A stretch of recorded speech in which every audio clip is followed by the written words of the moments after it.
So back in the early 2010s, I guess, I don't know, Russell Brand, a British guy, he was an actor and a comedian. He was everywhere back then. I mean, he was everywhere.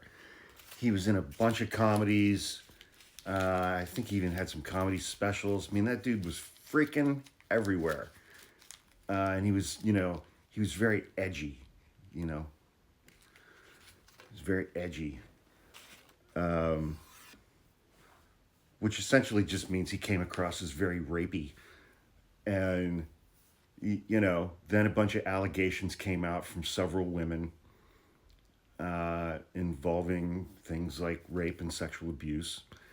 And he pretty much got blackballed by Hollywood. And so, what do white guys do when that happens to them? White guys of some notoriety.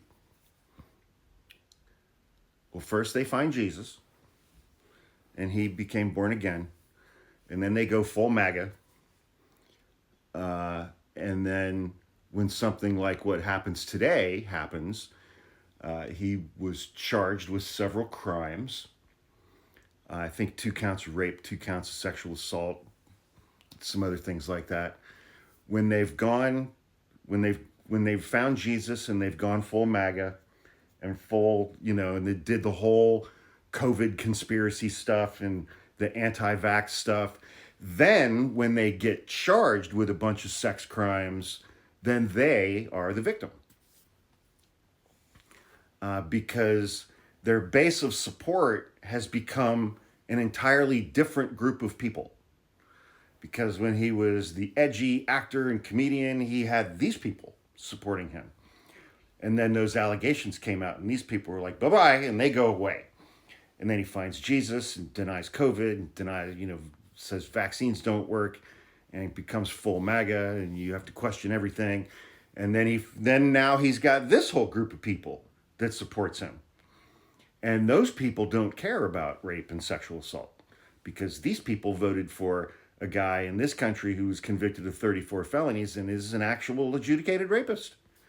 A guy who selected Pete Hegseth for his cabinet. A guy who selected RFK Jr. for his cabinet. A guy who selected all kinds of people to work in his White House and his cabinet who have credible allegations of sexual assault and or rape against many of them. This group of people doesn't care about that. They don't care about that at all. They care that he loves Jesus and Donald Trump and thinks COVID was a hoax and doesn't trust vaccines. That's what these guys love about Russell Brand. And so it's like now, today, when Russell Brand gets charged with all of these things, these people who support him now they're all going, witch hunt, it's a witch hunt, it's a witch hunt. They're either saying it's a witch hunt or they're saying, who gives a shit? Right. Because these people, the normal people for whom, allegations of rape and sexual assault are repellent, these people left Russell Brand a long time ago. And so now he's stuck with this amalgamation of Trump supporters and people who have Kid Rock tattoos and think that RFK Jr. is some kind of spiritual being. That's who supports him now, and the evangelicals.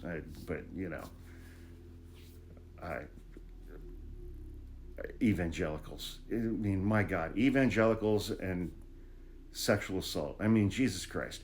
If kids got raped at Denny's as often as they do at church, it would be illegal to take kids to Denny's.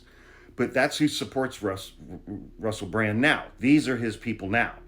And these people don't give 2 shits about 4 felony charges for rape and sexual assault. They don't care at all. It's a witch hunt. The women are just out for money, yada, yada, yada, yada, yada, because they follow Jesus Trump.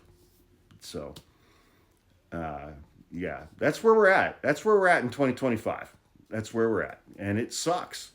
It sucks. It really, really sucks.